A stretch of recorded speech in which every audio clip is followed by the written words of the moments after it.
Sorry, busted ka na. Hindi na ako papatol sa'yo. May fiancé na ako. Inula ng tawa ang sinabi ni Mirabel kay Gino, ang lalaking gustong manligaw sa kanya sa school. Alam niyang hindi naman ito ang tinatawanan ng mga kaklase niya kundi siya. Papaano ba naman, yun ang paulit-ulit na sinasabi ni Mirabel na may fiancé siyang naghihintay sa kanya. Nag-iilusyon ka na naman? Ang bata-bata mo pa, sinasabi mo na may fiancé ka? 15 years old ka pa lang, baliw ka ba? Tanong ng isa niyang kaklase. Masama niya naman itong tiningnan. Meron naman talaga. Bakit ayaw niyong maniwala? Si Cyrus yon, yung pinsan ng mga Del Monte dyan. Siyang fiancé ko.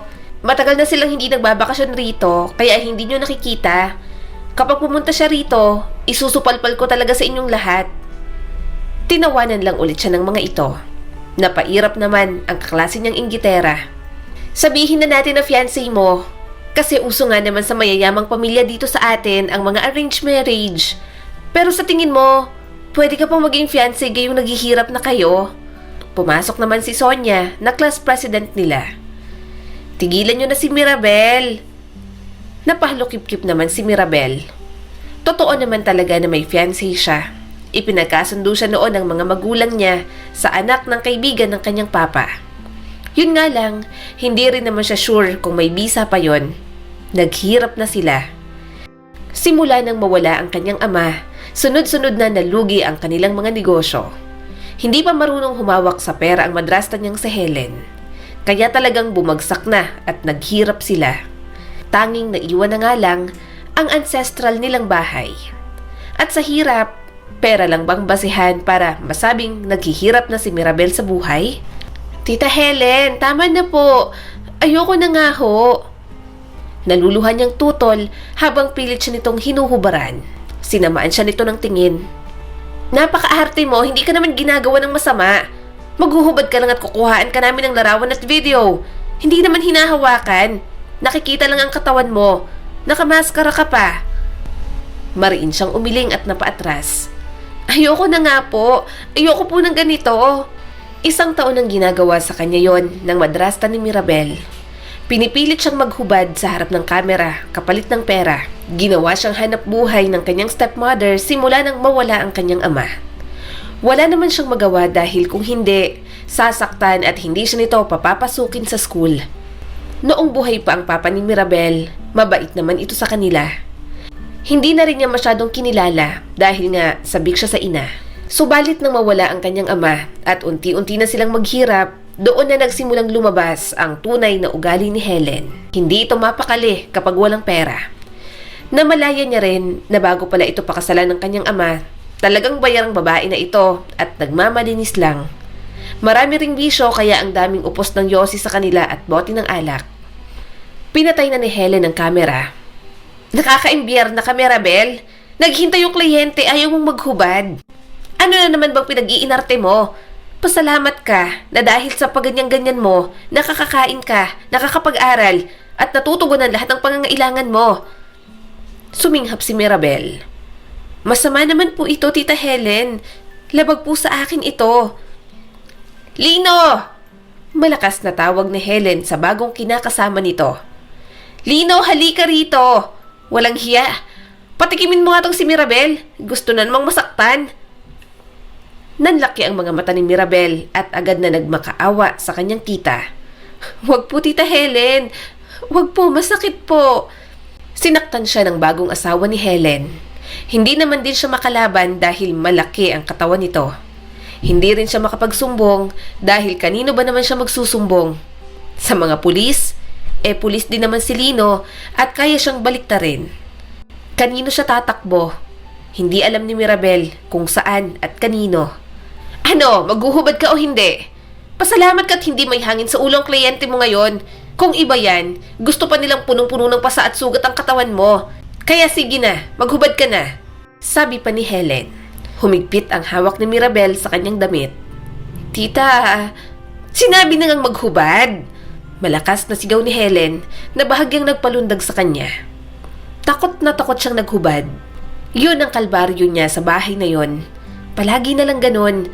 Ang tanging lakas lamang ni Mirabel kapag pumupunta sa school at nagiging masaya kasamang mga kaibigan. Bahagya siyang nakahinga ng maluwag. Sa kabila ng mga ngiti at tawa niya sa school, nakakubli naman ang isang dalagang tumatangis at humihingi ng tulong. Mirabel, saglit lang, ang daming bato. Para kang ewan, bakit ka ba nagmamadali? Tanong sa kanya ni Sonia. Napangiti naman agad si Mirabel. Nandyan na kasi yung mga Del Monte, yung pinsan ni Cyrus. Pagkakataon na to. Alam ko pumupunta sila sa Maynila at sigurado ako nakakausap nila si Cyrus. Ibigay natin ang number mo. Wala akong cellphone eh. Hindi pa high-tech ng panahon na yon. Di keypad pa lang ang mga cellphone at ilan lang ang mayroon. Nasa isla pa, kaya talagang laging huli sa uso. Bigla namang tumigil si Sonia, kaya napilitan din siyang tumigil. Sandali, nakakahiya naman yan. Hindi ka naman kilala ng mga Del Monte. Saka, hindi ka nga sure kung kilala ka pa ni Cyrus. Napairap naman si Mirabel. Kaya nga ibibigay natin ang number mo. Hindi ko hihingi ng number niya dahil gusto ko siya ang magdesisyon para sa sarili niya. Siyang hahayaan kong tumawag sa akin. Kung tumawag, mas maganda. Ibig sabihin, naalala niya ako at pakakasalan niya ako. Kukunin niya ako kay Tita Helen at dadalhin sa Maynila. Napailing si Sonia. Paano kapag hindi siya tumawag? Hindi agad siya nakasagot. Hindi na rin naman nga kasi naisip ni Mirabel iyon. Lahat ng naisip niya, puro positibo lamang. Ayaw niyang maging negatibo para hindi maka-attract ng pangit na resulta. Si Cyrus na lang kasi ang huli niyang pag-asa.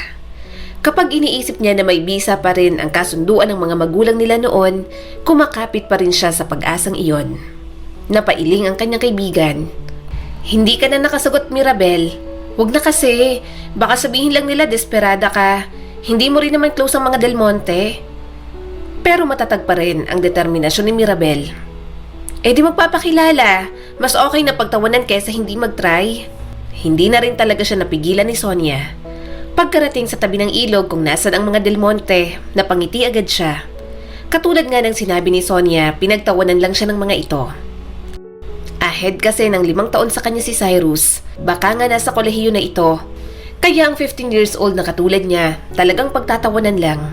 Sabihin niyo ha, anak ako ni Edwin Salvador. Sabihin niyo kamo, ako yung fiancé niya ha. Ngiti-ngiti na sabi ni Mirabel. Nagtawa na naman ang mga ito pero tinanggap pa rin ang number na ibinigay niya. Hindi niya alam kung makakaabot ba yun kay Cyrus pero magtitiwala na lang siya. Ayaw niyang mawala ng pag-asa. Sure ka ba Ron? Mamaya pagtripan ka lang ng mga yon. Number ko pang binigay mo. Sabi ni Sonia habang naglalakad na sila paalis. Umiling naman si Mirabel. Hindi yan. Kahit naman ganun sila, mababait naman sila. Saka malakas talaga ang kutob ko, napapansinin ako ni Cyrus. Napabuntong hininga na lang si Sonia.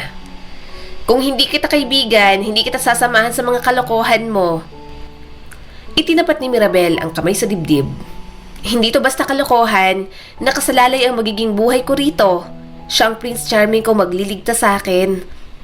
Napangiwi naman si Sonia. Kaya ka tinatawanan at sinasabing delusional, ganyan-ganyan ang mga sinasabi mo. Mahina na lang siyang tumawa at kumapit sa braso ni Sonia. Mukha lang nakakatawa pero para kay Mirabel, totoo yon at talagang buhay niya ang nakasalalay. Kapag nakuha siya ni Cyrus, makakarating siya ng Maynila. Matatakasan niya rin sina Helen at Lino.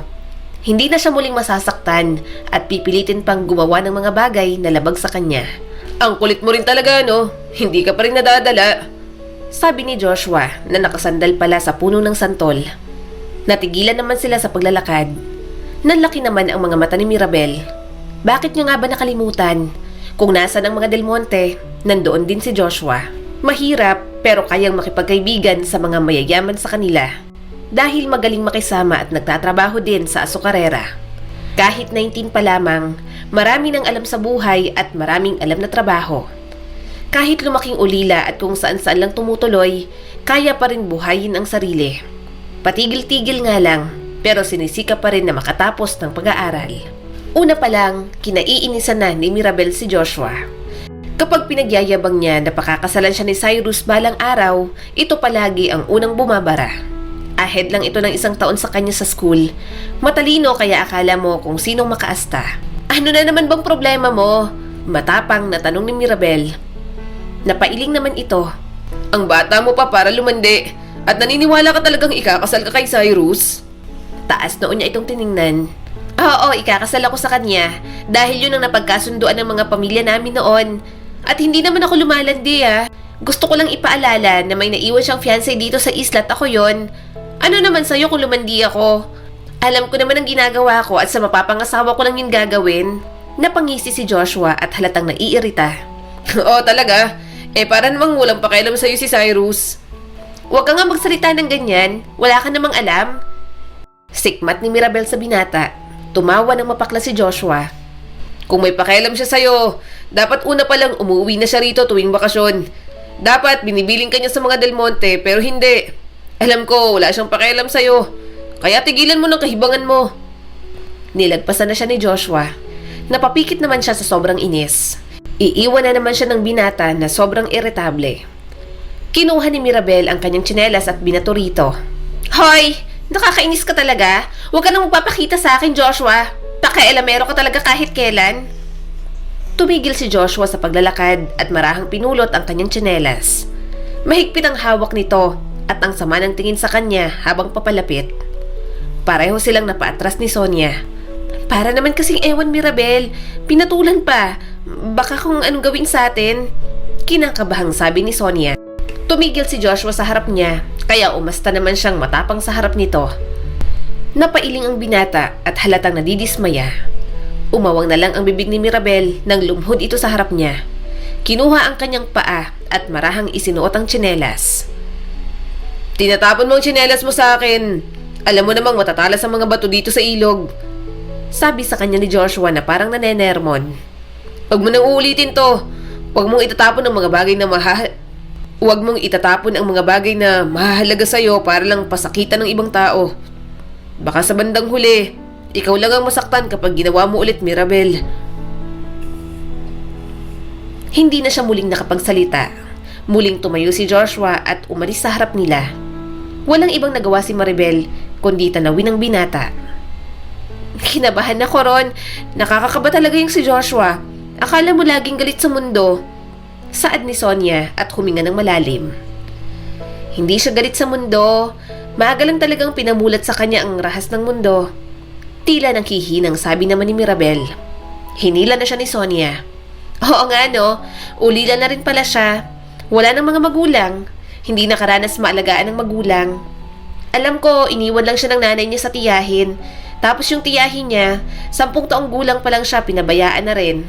Napabuntong hininga si Mirabel. Ulila na rin naman ako. Tumango si Sonia. Pero at least, ikaw kahit wala ka ng mga magulang, may bahay ka pa rin matutuluyan at may stepmother ka pa rin. Hindi ka pa rin nag-iisa. Pero sa pagkakataong yon, parang gusto niya na lang maging mag-isa.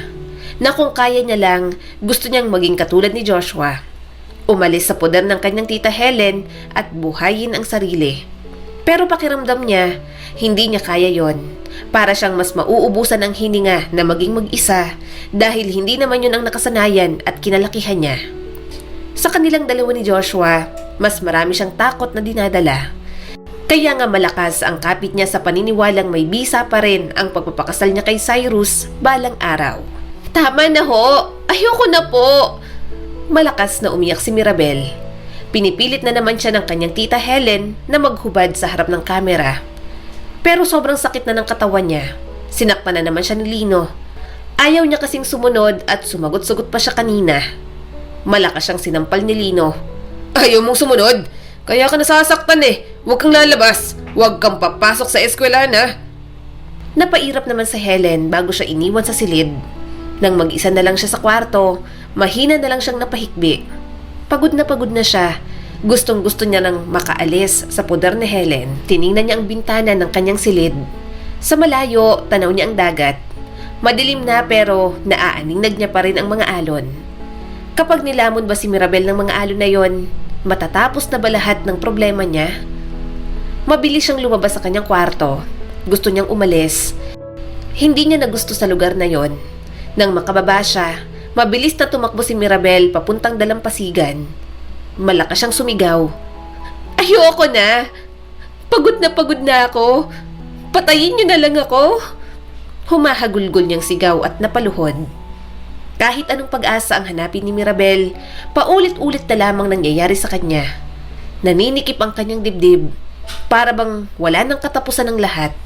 Wala na pareho ang totoo niyang mga magulang. Iniwan pa siya ng kanyang ama sa madrastang walang awa at konsensya. Muli siyang tumayo, dahan-dahan siyang naglakad papunta sa dagat. Hinayaan niyang lamunin ng mga alon ng sarili. Kahit mahapdi ang tubig alat sa kanyang pasa at sugat, wala na siyang pakialam. Walang-wala lahat ng sakit na yon sa buhay na mayroon siya. Kaso, bago pa siya makalayo, may narinig na siyang tumatawag sa pangalan niya. Mirabel! Mirabel! Bago pa umabot hanggang dibdib ang tubig, may kamay nang humila sa kanya. Bumungad sa kanya si Joshua. Hingal na hingal habang natatapatan ng liwanag ng buwan. Bakas ang takot sa mukha ng binata. Anong ginagawa mo? Sigaw nito sa kanya. Madilim at malakas ang alon.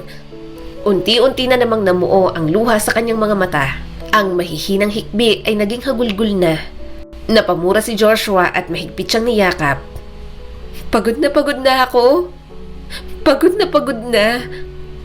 Nauutal niyang sabi, parang batang nagsusumbong.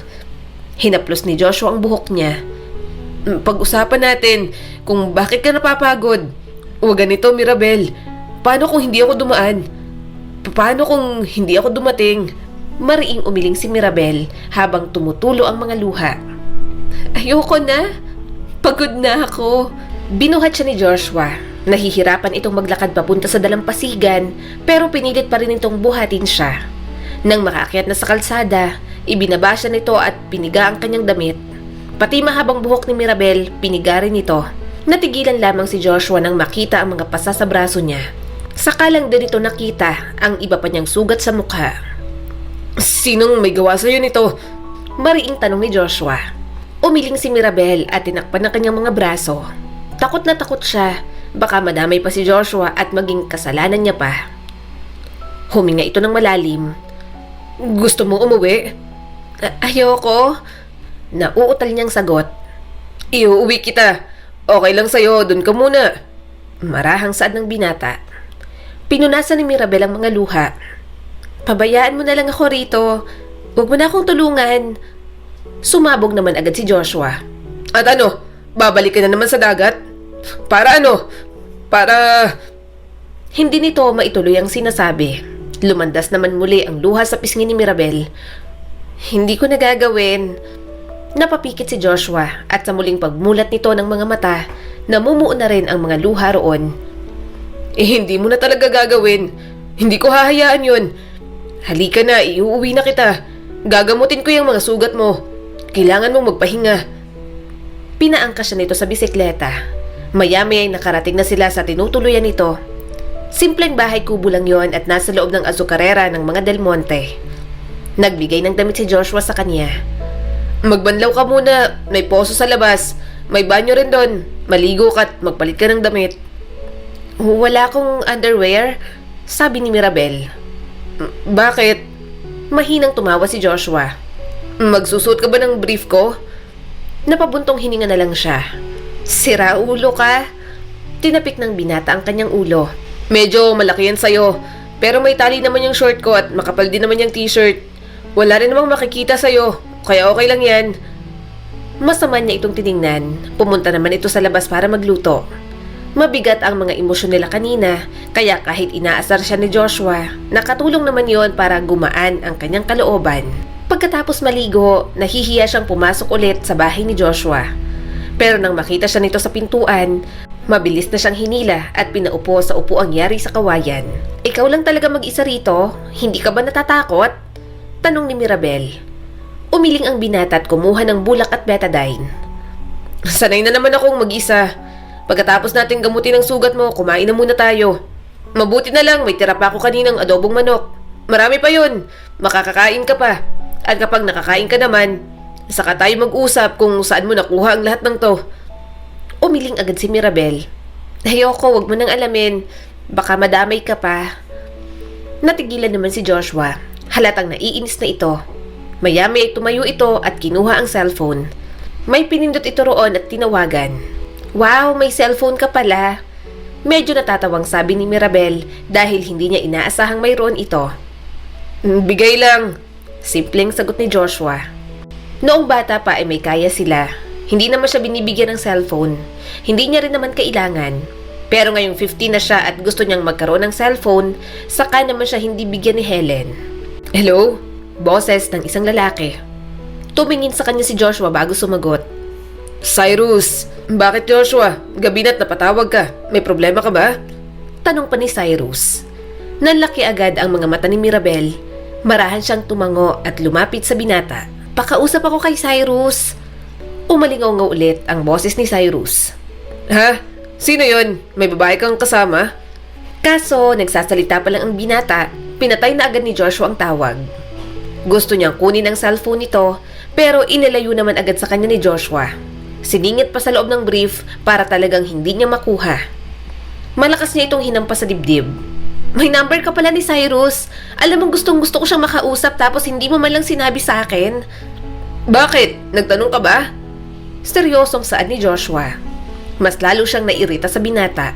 Napakapanira mo talaga kahit kailan. Napabuntong hininga si Joshua. Ngayon, alam mo na may contact ako kay Cyrus at pwede kitang tulungan kung gusto mo talaga siyang makita.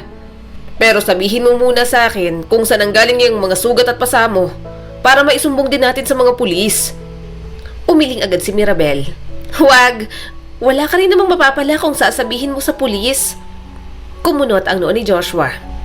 Ang bagong asawa ba ng madrasta mang gumawa sa'yo nito? Hindi agad makasagot si Mirabel. Namamangha siyang alam agad ni Joshua kung sino. Pinaupo siya nitong muli at ginamot ang kanyang mga sugat. Alam ba ng madrasta mo? Tanong ni Joshua, parang may kinukontrol na galit. Bakit niya ginagawa sa'yo to? Alam ni Tita Helen. Mahina niyang sagot. Minsan siya rin ang gumagawa sa akin. Simula nang mawala si Papa, ganun na palagi. Sinasaktan nila ako? Tumingala ito sa kanya. May ginagawa pa ba sila sa'yo bukod dito? Napakagatlabi si Mirabel. Natatakot siyang sabihin. Walang nakakaalam ng bagay na yon. Sabihin mo Mirabel para matulungan kita. Saad ni Joshua at hinuli ang kanyang paningin. Bumundol ang kaba sa kanyang dibdib. Huwag mong sasabihin sa iba ha. Hindi ko sasabihin. Napayuko siya at pinaglaruan ang mga daliri. Ibinibenta ni na Tita Helen sa kanimanong Lino ang mga hubad kong larawan. Tapos kinukunan din nila ako ng video. May mga kliyente sila. Napamura si Joshua at bakas ang galit. Ano? Ano pang ginawa sa'yo? Ang tarantadong Lino na yon. Nakikita kang hubad. Ginagalaw ka rin ba nila? Umiling agad si Mirabel. Larawan at videos lang. Si Tita Helen lang ang kasama ko kapag kinukuhaan ako. Pero pakiramdam ko nakikita rin yun ni Tito kasi nga siya ang nagdadala ng mga kopya sa mga matatandang kliyente. Nakita ni Mirabel ang pagkuyom ng mga kamao ni Joshua. Hindi siya makapaniwalang kaya nitong magalit ng ganoon para sa kanya. Matagal na naman silang magkakilala pero palagi siyang napapangunahan ng inis. Tuwing mangangarap siya kay Cyrus, bigla na lang nitong sinisira. Nanginig ang mga labi ni Mirabel. Kaya nga gusto kong makaalis doon habang hindi pa nila naiisip na ipagalaw ako. Naisip ko kaya nila akong ibenta sa ganung paraan. Paano pa kaya kung pisikal na? At kaya nila akong saktan, kaya malamang na kaya din nila akong isama sa ganung gawain. Ayokong mangyari yon. Ayokong tuluyang masira ang buhay ko. Hindi siya makatingin ng diretso kay Joshua. Inaamin niya lahat dito na kahit kay Sonia, hindi niya nagawang aminin. Kinakabahan siya, pero sa kabila ng lahat ng yon, unti-unti pa rin siyang napanatag. Tila may humihila sa kanya na magtiwala kay Joshua. Pinunasan ni Mirabel ang mga luha. At hindi naman dahil sa gusto kong lumandi agad, kaya gusto kong makausap si Cyrus. Bata pa ako at wala pa rin sa isip ko yan. Kaso, hindi kasi ako pwedeng magsumbong sa pulis dahil babalik na rin lang ako ni Manong Lino. Wala rin kaming kamag-anak dito. Wala akong kilala. Wala na akong ibang maisip na mahihinga ng tulong kundi si Cyrus, na kapag nakita ko ng mga magulang niya, baka maawa sila sa akin at maalala nilang binitiwan nilang pangako kay Papa. Iginigiit kong pakakasalan ako ni Cyrus balang araw, kasi yun yung napagkasunduan ng mga pamilya namin noon, na hinihiling ko na sana may bisa pa. Yun na lang ang tangi kong kakapitan para makaalis sa poder ni Tita Helen. Napapikit si Joshua at sumubsob sa balikat niya. Parang hirap na hirap itong marinig ang kanyang mga sinasabi. Gayunpaman, nagpatuloy si Mirabel. Kaso nahihirapan ako na makausap siya at hagilapin. Baka nga tama ka, Joshua. Walang pakialam si Cyrus. Huminga siya ng malalim. Umaasa akong maliligtas niya ako sa paraang yon, pero parang wala na ngang katuturang umasa pa ron. Naghirap na kami, kaya baka wala na nga ang bisa nun. Nagmukha lang akong desperada at katawa-tawa. Pagod na akong maghintay at umasa. Nasagad na ako kaya naisip ko na mawala na lang. Wala naman kasi akong taong aasahan. Walang taong tutulong sa akin para makaalis sa poder ng stepmother ko. At kung mawala man ako, saglit lang akong hahanapin para sakitan nilang pera at pababayaan na lang kapag hindi na talaga mahanap. Wala na rin namang iiyak para sa akin.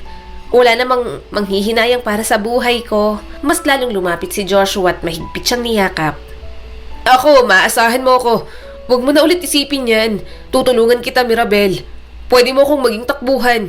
Ipagtatanggol kita hanggat kaya ko. Hindi na kita ibabalik sa inyo. Dito ka na.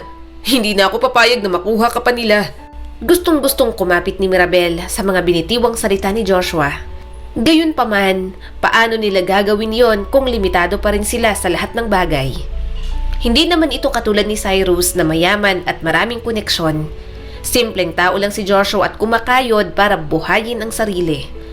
Paano kung sa kabila ng pagprotekta ni Joshua, ito naman ang mapahamak ng dahil sa kanya? Tama na! Huwag niyo pong saktan si Joshua! Malakas niyang sigaw. Sobrang lakas ng pagkakasapak ni Manong Lino kay Joshua at nakita ni Mirabel kung paanong mahilo-hilo ang binata sa suntok na yon. Gayunpaman, hindi pa rin ito binitiwan ng kamay niya. Ayaw talaga siyang ibigay kina Helen at Lino. Bigla na lang inihagis ni Lino sa lamesa si Joshua. Umawang ang kanyang bibig. Iniharang niya ang kanyang katawan para lang hindi masaktan ng binata. Sasama po ako sa inyo. Huwag niyo na pong saktan si Joshua. Pabayaan niyo na po siya. Susunod po ako sa lahat ng gusto niyo. Parang awa niyo na. Huwag niyo po siyang saktan. Nagmamakaawang sabi ni Mirabel. Napamura si Joshua at pilit siyang hinawakan. Huwag kang sumama. Pero hindi siya nakinig. Nagpahila pa rin siya sa dalawa. Hindi niya na muli pang nalingon si Joshua. Hindi niya kayang idamay ito sa kanyang kalbaryo. Ano ba yon? Peste, pahira pa. Boyfriend mo ba yon? Galit na tanong ni Helen. Tumakas ka pa. Akala mo hindi namin malalaman kung saan ka nagpunta, ha? Mirabel, nakakairita ka. Sunod-sunod lang na tumulo ang kanyang mga luha. Wala na siyang pakialam kung nakuha man siya ulit ng kanyang tita Helen. Ang pinag-aalala niya ay si Joshua na naiwan sa bahay nito. Nasaktan ng binata ng dahil sa kanya. Walang ibang dapat sisihin kung hindi siya. Pagkarating sa bahay, himalang hindi siya sinaktan pa. Yun naman pala, may ibang binabalak sa kanya si Helen. Ano? Ibibenta mo si Mirabel? Narinig niyang tanong ni Lino. Dumikit siya sa pinto at pinakinggan ang pinag-uusapan ng mga ito.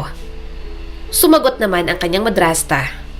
Oo, ang laki ng offer ng matandang kliyente ni Mirabel. Ulol na. Ayaw na ng may kahati. Kasya na yung pera na yon. Pwede na tayong makalis dito sa bulok na islang to. Peste naman kasi tong bahay na to. Wala pala akong karapatan. Nakakaasar talaga. Napasinghap si Mirabel sa kanyang narinig. Ibibenta siya ng madrasta niya. Sukdulan na talaga ang kasamaan ng mga ito. Magdamag siyang hindi mapakali. Nilakpa ang pinto kaya hindi siya makalabas. Napatingin siya sa bintana. Mataas yon, pero inisip niya kung kaya niya bang makatakas. Sa gitna ng pag-iisip, bigla na lang may sumitsit. Sa muli niyang pagtingin sa bintana, nandun si Joshua at nakabitin. Mabilis siyang lumapit at binuksan ang bintana. Anong ginagawa mo rito? Huwag kang maingay. Lumiban na ito para makapasok sa kanyang kwarto. Itatakas kita. Tatakas tayo. Nanlaki ang kanyang mga mata. Ano? Paano natin gagawin yon? Tatakas ako? Sasama ka sa akin? Tumango naman si Joshua at naghanap ng bag. Sasama ako kapag tumakas ka. Lalayo rin ako sa lugar na to. Siguradong tatanungin nila ako at baka masundan ka pa nila. Kaya sasama ako. May plano ako. Huwag kang mag-alala. Sa kanya napansin na may dala itong bag sa likod. Ano bang plano mo? Joshua, wag na. Baka mapahama ka. Ayoko madamay ka. Pabayaan mo na lang ako. Umiling si Joshua at sinapo ang kanyang mukha. Hindi kita pababayaan. Dadalhin kita kay Cyrus. Ihahatid kita. Umawang ang bibig ni Mirabel. Ano? Alam niya tungkol sa akin? Marahang tumango si Joshua. Parang hirap na hirap pero wala ring magagawa. Tumawag ako. Humingi ako ng tulong. Naalala ka niya at kakausapin niya mga magulang niya para kupkupin ka. At tungkol sa sinasabi mong kasunduan ng mga magulang niyo tungkol sa inyo, bukas, maghihintay siya sa terminal sa Maynila. Kaya kailangan na nating makalis dito para makaabot tayo bukas ng umaga sa biyahe ng ferry. Sunod-sunod na tumulo ang mga luha ni Mirabel. Bakit mo ba ginagawa to? Anong ginawa kong mabuti sa'yo para tulungan mo ko ng ganito? Marahang pinunasan ni Joshua ang kanyang mga luha. Tahan na. Akong bahala sa'yo, hindi kita pababayaan. Bilis na mag-impake ka ng mga gamit mo. Yung madadala mo lang. Kaso, bago pa makakilos ulit si Mirabel, narinig nila ang boses ni Helen. Mabilis niyang itinulak si Joshua para magtago. Malaki ang kabinet, kaya doon niya ito naitulak. May mga siwang ang kabinet, pero hindi naman makikita roon si Joshua. Tita! Kinakabahang sabi niya nang pumasok ito. Kumunot naman ang noon nito. Anong ginagawa mo dyan? Mabilis siyang lumayo sa kabinet at lumapit dito. Bakit po ba? Humithit ito sa yosing hawak. Hubad! Nanlaki ang mga mata ni Mirabel. Ano po? Ayaw niya nang magreklamo para hindi na masaktan, para matapos na lang. Kaso nandoon si Joshua. Naririnig at nakikita mismo ang kabalbalang ginagawa sa kanya ng madrasta. Sinet up ni Helen ang kamera. May naghihinging kliyente, wala nang maskara sa pagkakataon na to. Maghubad ka na kung ayaw mong tawagin ko pa si Lino at masaktan ka na naman. Sumulyap siya sa kabinet. Nag-ingay agad si Mirabel nang muntik nang bumukas iyon. Ramdam niyang nagtitimpilang si Joshua. Gusto nitong lumabas pero marahan siyang umiling. Mas lalo silang mahihirapang makatakas kapag nahuli ito roon. Kaya para hindi na magtagal pa, sumunod na lang siya sa gusto ng kanyang stepmother. Hubad na hubad si Mirabel, parang wala na siyang kaluluwa. Hangad niya na lamang na hindi tumingin si Joshua, pero alam niya namang hindi yun magagawa ng binata. Kung may tinitimpi man ito, galit at pagpipigil na lumalabas mula sa kabinet na yon. Tapos na, nanginginig ang boses na sabi ni Mirabel nang buksan niyang kabinet. Nakayuko lang ito, namumulang mga mata at may bakas ng luha sa mukha. Napayuko na lang si Mirabel, pakiramdam niya'y lantad na siya. Tahimik na umalis si Joshua ron. Hinagilap nito ang jacket niya sa kabinet. Habang isinusuot nito yun sa kanya, ramdam niya ang galit ng binata. Hindi ko hahayaang magawa ulit sa'yo yun. Aalis na tayo rito. Lalayo na sa kanila. Hindi mo na sila makikita. Magiging maayos ulit ang buhay mo. Mariing sabi ni Joshua. Marahan siyang tumango at umiyak na lang sa harap ni Joshua. Sa bintana lamang sila dumaan para makatakas. Mabuti na lang, hindi na sila nahuli. Nasa pier lang sila pareho at naghihintay ng unang biyahe ng ferry. Wala akong pera. Paano tayo papuntang Maynila? Tanong ni Mirabel habang yakap ang bag niya. Binuksan naman ni Joshua ang bag at inilabas ang lata ng tinapay na may mga lamang pera. Inipon ko to. Para sana sa gastusin ko sa college. Pero dahil aalis tayo sa islang to, ito na lang ang gagamitin natin. Mas lalo lang siyang nagigilty. Pakiramdam ko, sinisira ko lang ang buhay mo katulad ko. Umiling ang binata. Wala kang sinisira. Hindi pa huli para magsimula. Makakabawi ka. Ako naman, may ipon ko pa naman ito ulit. Huwag ka mag-alala. May mga dala rin akong pagkain at tubig dito. Para kapag nagutom tayo sa biyahe. Bahagya siyang napangiti nang bigyan siya nito ng chocolates. Gayunpaman, nang malasahan ni Mirabel iyon, bigla na lang tumulo ang kanyang mga luha. Salamat talaga, Joshua. Mahina niyang sabi. Maya-maya ay sumikat na rin ang araw. Nakasakay na sila sa ferry boat. Gayunpaman, kung kailang paalis na, saka naman nagkaroon ng problema. Anong ginagawa mo? Natatarantang tanong ni Mirabel. Isinakbit ni Joshua ang bag nito sa kanya at itinali ang dulo sa kanyang bewang. Hindi na ako sasama sa'yo. Ikaw na lang. Ha? Hinawakan niya ang lalagyan ng laylayan ng damit nito. Saan ka pupunta? Magpapaiwan ka? Hindi pwede. Baka saktan lang ako ni Manong Lino. Umiling si Joshua at inilagay ang cellphone nito sa kanyang kamay. Ako nang bahala sa sarili ko. Pagbaba mo ng ferry, may biyahe ng bus papunta sa Maynila. Doon naghihintay si Cyrus. Tawagan mo siya gamit yan. Lumandas na naman ang luha sa kanyang pisngi. Joshua, bakit mo ginagawa to? Dumaan ang sakit sa mga mata ng binata at marahang pinunasan ang kanyang mga luha. Mag-iingat ka, Mirabel. Susunod ako. Kahit makita mo si Cyrus at maging maayos ang buhay mo, sana makipagkita ka pa rin sa akin. Mabilis siyang tumango. Oo, hihintayin kita. Dumaan ang kaba sa kanyang dibdib. Humihiling na sana'y maging ligtas ang binata. Kaso ganoon na lamang ang gulat niya nang makita sa Pier Celino. Naiintindihan niya na kung bakit bumaba si Joshua. Haharangan nito ang asawa ng madrasta niya. Hindi. Mabilis siyang tumayo nang makitang sinapak at pinagsisipa ni Lino si Joshua. Hindi niya pwedeng iwan ang binata. Umalis siya sa upuan kahit umaandar na ang ferry. Yun nga lang, nagulat siya nang makita ang kanyang madrasta na nakasakay. Pinasadahan ni Helen ang buhok. Pinahirapan mo pa talaga kami ni Lino. May bala ka pang tumakas, ha? Lumayo ka sa akin. Umiiyak niyang sigaw. Napatingin ang ibang pasahero sa kanila, kaya nagpaawa pa ang kanyang madrasta. Nako, pasensya na. Nag-aaway lang kami nitong anak ko. Ayaw sumama sa akin. Gustong makipagtanan sa boyfriend. Anak, ginawa ko naman ang lahat para sa'yo. Bakit nagawa mo pa to? Halika na, anak. Napaatras si Mirabel. Malakas niyang itinulak si Helen at tumakbo ng mabilis. Kahit hindi niya alam kung saan siya pupunta, tuloy-tuloy pa rin siya. Hanggang sa nakaakyat siya sa roof deck. Napaatras siya sa railings ng ferry.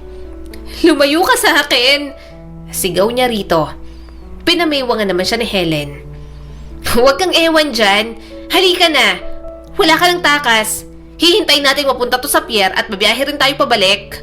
Ayaw niyang sumama kay Helen. Mas gugustuhin niya pang mawala sa mundo kaysa ibenta ng kanyang madrasta. Lumiban siya sa railings. Kitang-kita niya ang malawak na karagatan. Hoy! Mirabel, anong ginagawa mo? Lintik! Bumaba ka dyan! Bumalik ka rito! Natatarantang sigaw ni Helen. Punong-puno ng luha ang kanyang mukha. Hindi ako sasama sa'yo. Mas gugustuhin ko pang mawala sa mundo kaysa sumama ulit sa'yo. Bumitiw na si Mirabel sa railings pero nahagipan ni Helen ang kanyang kamay. Kaso, huli na at nakasama na ito sa pagkahulog sa dagat. Naramdaman ni Mirabel ang lamig ng impak ng tubig. Akala niya, yun na ang kanyang huling hininga. Subalit nagising na lang si Mirabel, nasa dalampasigan na habang nakasampa sa isang putol na sanga ng niyog. Mukhang inanod na siya sa islang yon. Sa pagmulat niya sa kanyang mga mata, nakita niyang isang dumapong sigal sa kawayang nagsilbi niyang salbabida. Buhay pa ako? Marahan siyang tumayo. Humuni ang ibon at lumipad papalayo. Nasa kanyang katawan pa rin ang bag ni Joshua. Nilingon niyang paligid. Isla yon at wala siyang makitang kahit na sinong tao.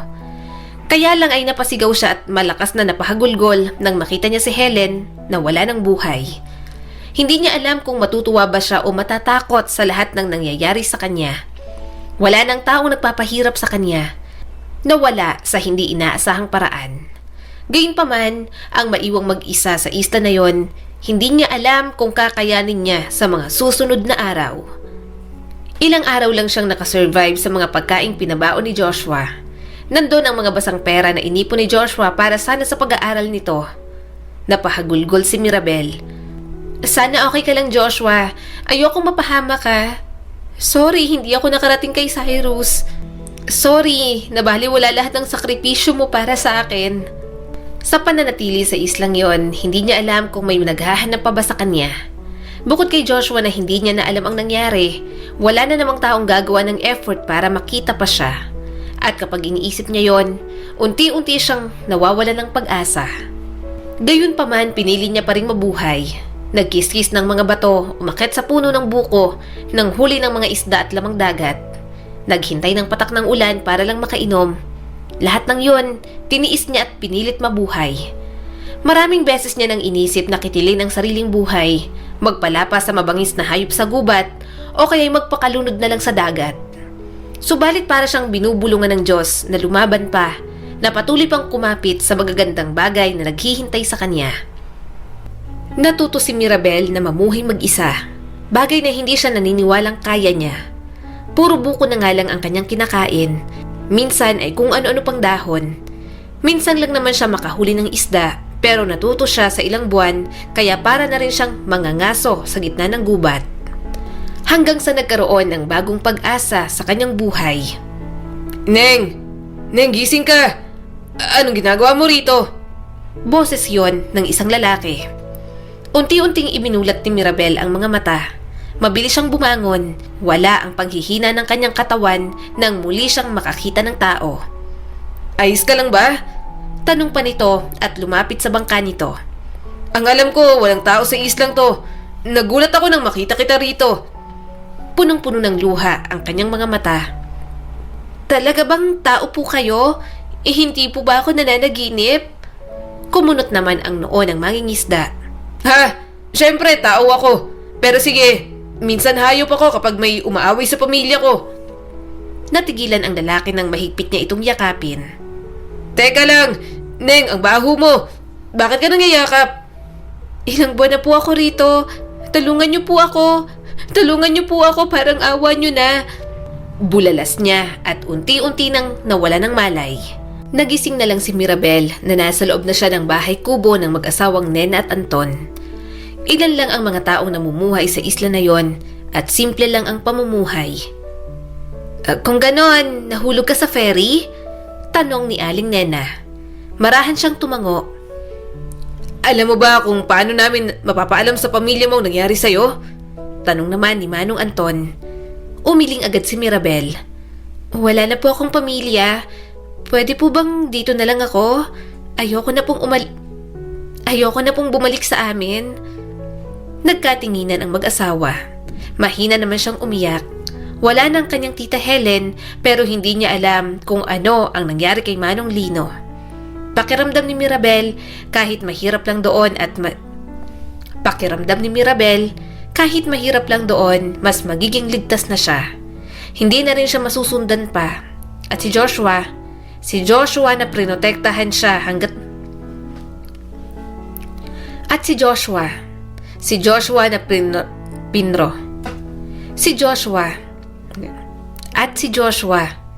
Joshua na pinrotektahan siya hanggang huli, hindi na madadamay pa ng dahil sa kanya. Pinayagan siya ng mag-asawang manatili sa isla na yon. Kinupkup siya ng mga tao roon, nagkaroon ng sariling kubo at namuhay mag-isa. Gayunpaman, inalalayan pa rin siya ng mga tao roon dahil mababait naman ang mga ito. At namalayan niya lang, lumipas na pala ang 10 taon.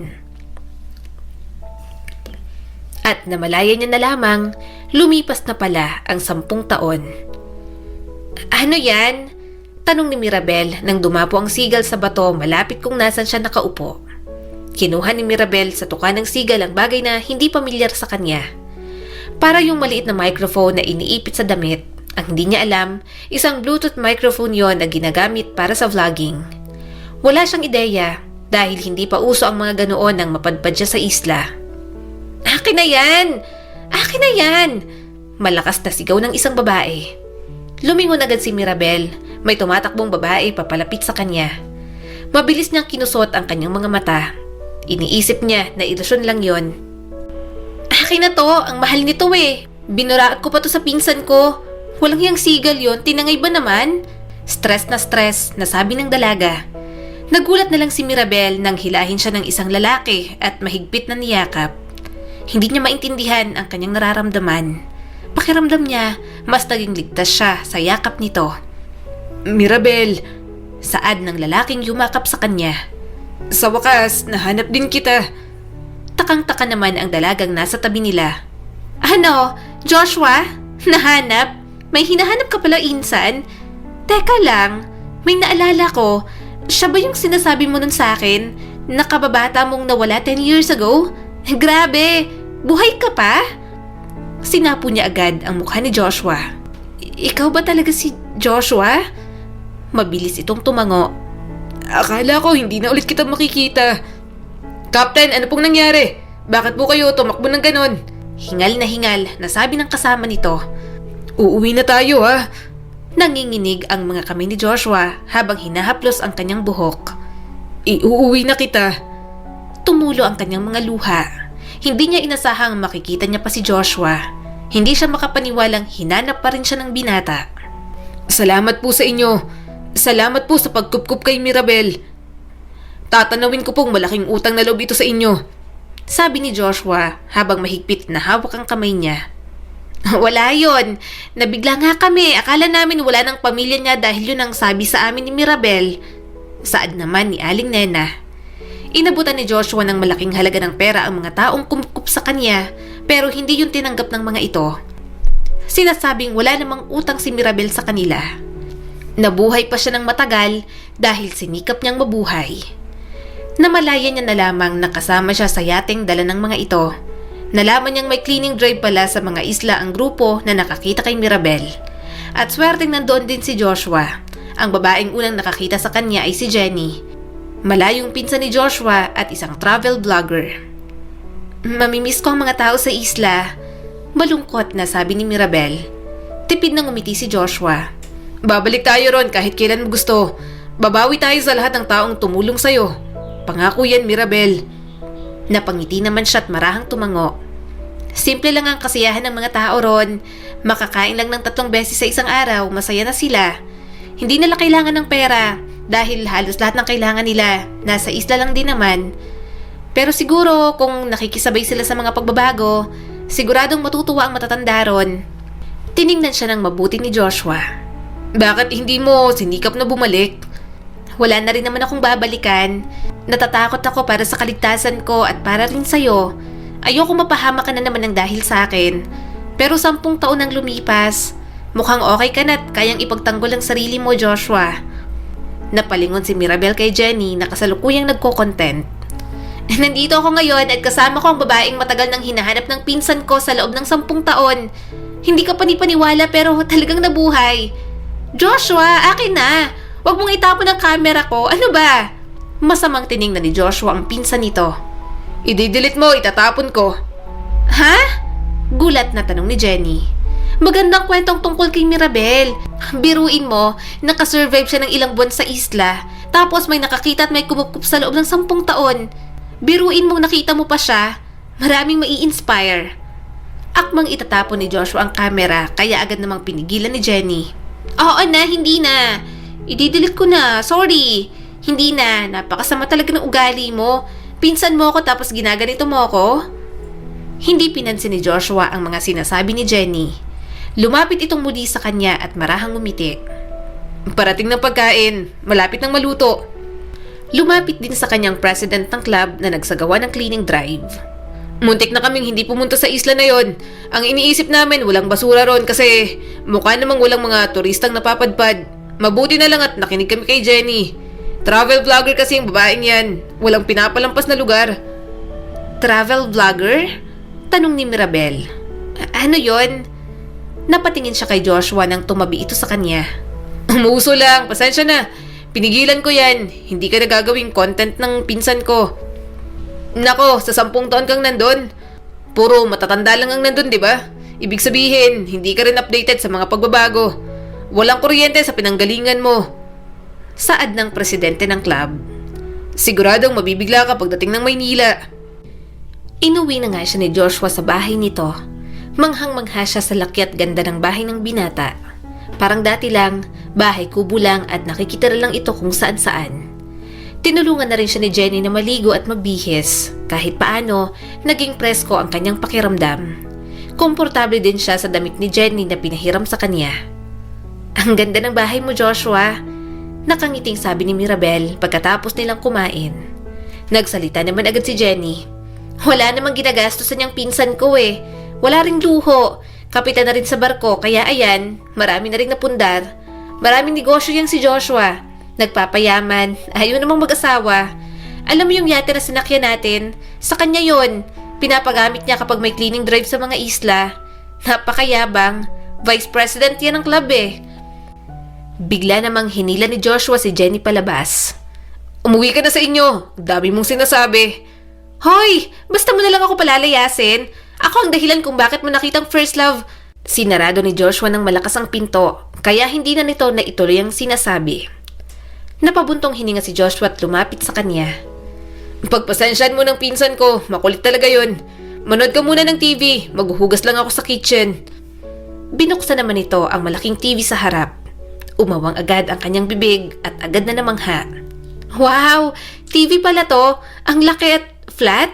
Ang alam kong TV yung dituktok lang sa likod. How! Ang daming channel! Ang linaw! Nakangiti siyang lumapit sa may TV, lumuhod sa may carpet na sahig at doon nanood. Mahinang tumawa si Joshua at hinila siya pabalik sa sofa. Dito ka umupo. Masama sa matang sobrang lapit sa TV. Gusto mo ng fries? Kuminang agad ang mga mata ni Mirabel. Busog na ako sa hapunan pero gusto ko pang kumain. Humalakak naman si Joshua at pumunta na sa kusina. Masaya naman siyang nanonood. Maya-may natapos na rin si Joshua sa ginagawa nito. Naubos niya na rin ang dala nitong fries para sa kanya. Inaanto ka na? Tanong ni Joshua nang makita siyang humikab. Umiling siya at pinilit na magising. Gusto ko pang manood. Tumawa ulit si Joshua at mas inayos ang blanket sa kanyang katawan. Sige, manood ka pa. Kapag nakatulog ka, bubuhatin na lang kita papunta sa kwarto mo. Napabuntong hininga si Mirabel habang nakatitig kay Joshua. Marami akong tanong. Anong nangyari pagkatapos kong mawala? Alam mo ba, palagi kitang iniisip. Ang huling alaala ko sa'yo, sinisipa at sinasapa ka ni Manong Lino. Lumingon sa kanya si Joshua. Hindi kita nahanap agad.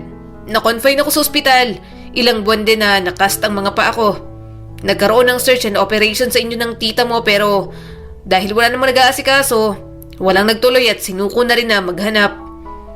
Sorry, napahama ka ng dahil sa akin. Tumulo ang mga luha ni Mirabel. Wala na si Tita Helen. Anong nangyari kay Manong Lino?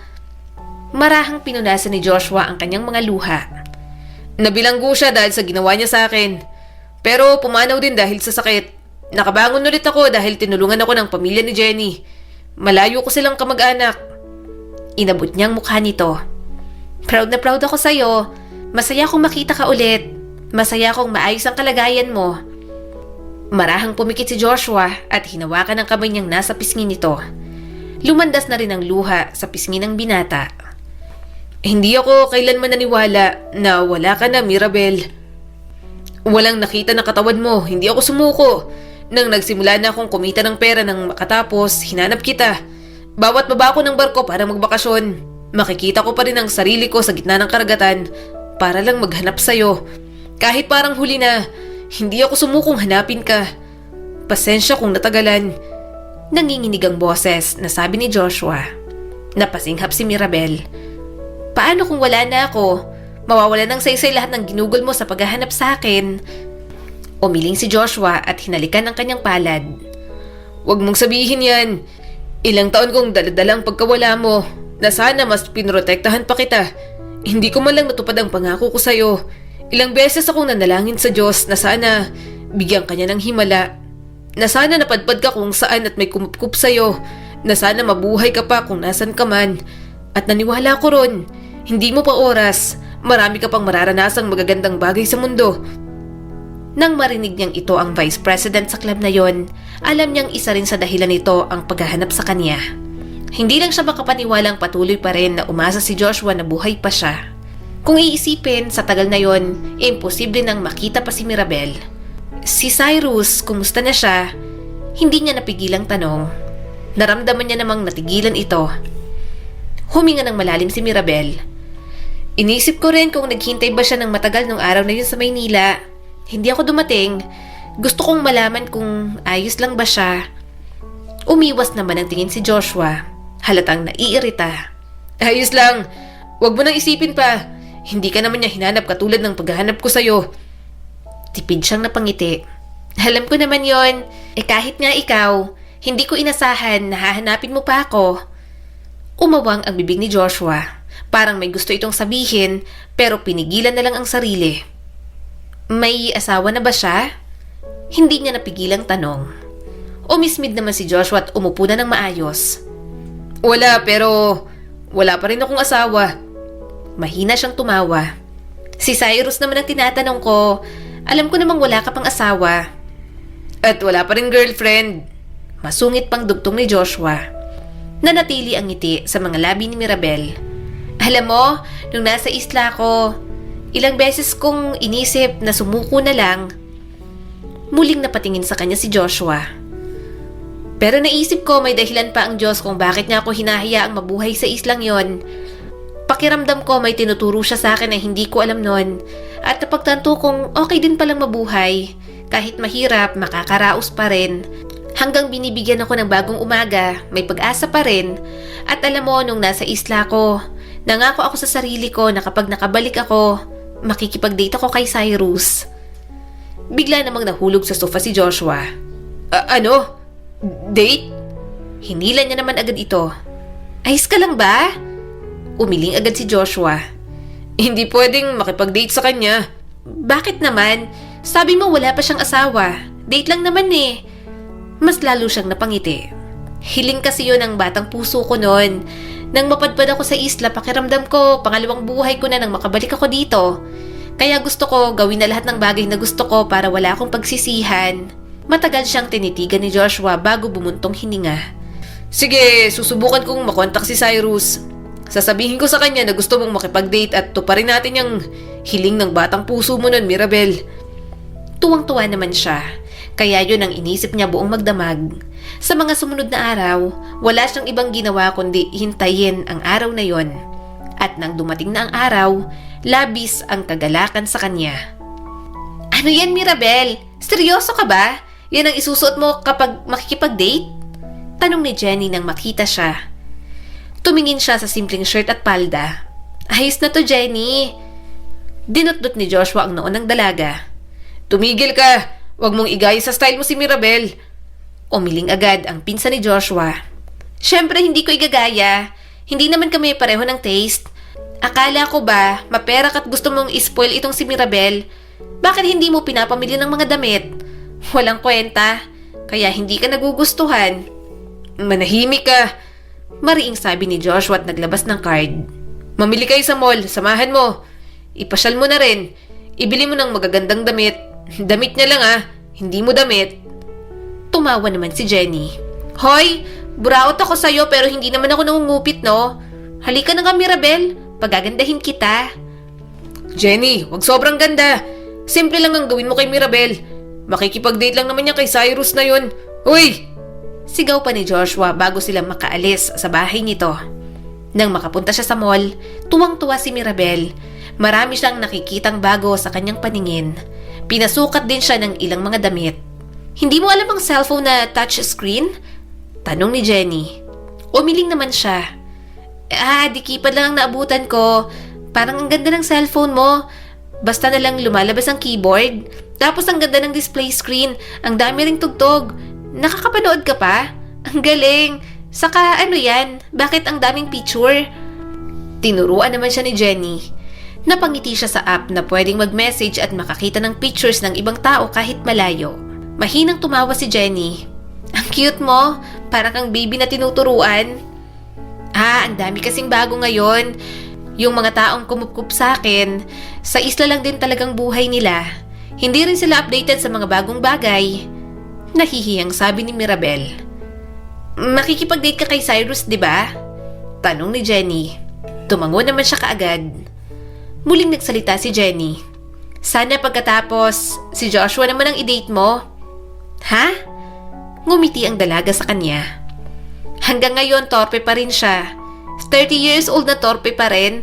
Sa tingin mo, hahanapin ka ba ng pinsan ko sa loob ng 10 taon kung hindi kanya minahal? Napasinghap si Mirabel. Mataman siyang tiningnan ni Jenny. Mahal na mahal ka niya. Mahal na mahal. Kahit buhay niya, ibubuwis niya para lang sa'yo. Sinasabi ko to sa'yo dahil gusto kong mapansin mo ang nararamdaman niya. Nang makita namin si Joshua, buhay man siya pero parang wala na rin. Parang kasama kanyang nawala, Mirabel. Nagpatuloy si Jenny. Hindi siya madalas ngumiti. Parang laging ang lalim ng iniisip. Kaya nga palagi kong inaasar para naman magkaroon ng emosyon. At kapag nababanggit ang pangalan mo, bigla na lang umiiyak ng sobra. Ngayong bumalik ka na, nakikita ko na siya na palaging nakangiti. Maaliwalas ang mukha niya. Makita ka lang niyang natutulog, humihinga at kumakain, parang kontento na si Joshua. Pero ayoko sa kanya yon. Marami na siyang ginawa para sa'yo. Kaya gusto ko makitang mabigyan siya ng chance at makita na ang pagmamahal niya sa'yo.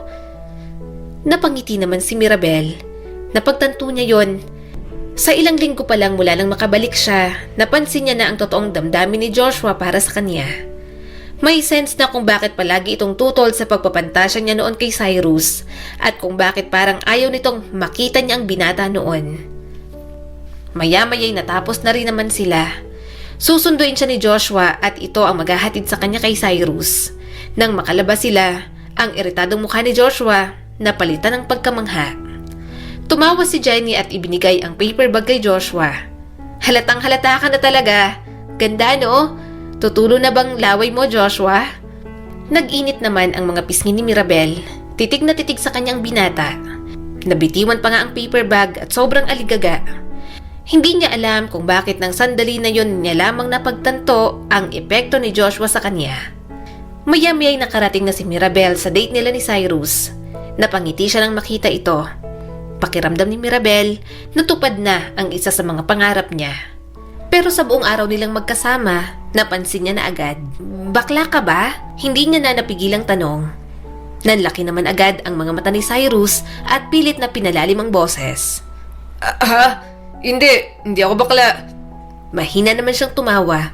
Huwag ka nang magpanggap.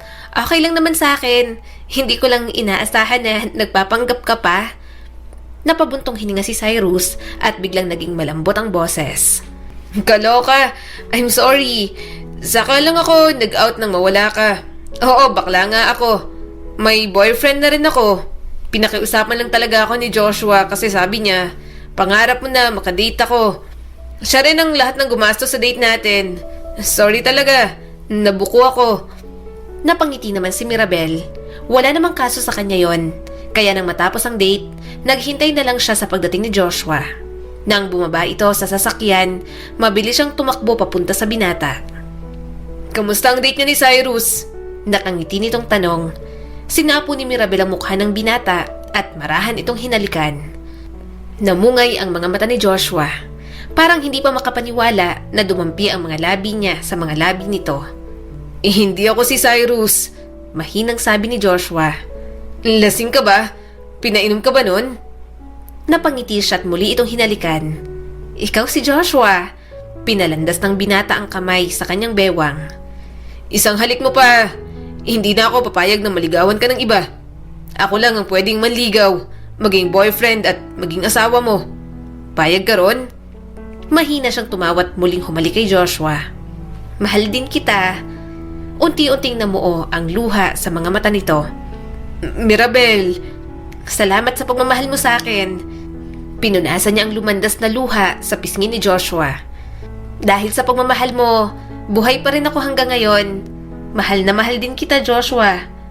Mahigpit siyang niyakap ng binata. Simula ng araw na yon, nagsama na silang dalawa. Walang kahit na ano o sinong pipigil. Pagkatapos ng kasal, hindi na rin sumakay ng barko si Joshua at mas tinuon ang pansin sa negosyo. At kahit mag-asawa na sila, pinag-aral pa rin siya ni Joshua. At nang tutungtong na sana si Mirabel sa kolehiyo, saka naman siya nabuntis sa una nilang anak. At sa pagkakataong yon, ang parehong ulila sa pamilya, bumuo ng isang pamilya na nilagay sa sentro ang Diyos. Masaya at punong-puno ng pagmamahal. Ang kwentong ito ay nagpapaalala sa atin na kapag gusto na nating sumuko, tandaan natin na palagi nating kasama ang may kapal. At kapag punong-puno na ng paghihirap ang ating mga buhay, sana ay matuto tayong tumingin sa mga maliliit na saya, maliliit na tagumpay at maliliit na pag-asa para magkaroon ng rason para magpatuloy pa. Muli, ito po si Skylar Guro at sana may bago na naman kayong natutunan sa kwento natin ngayon. Maraming salamat po.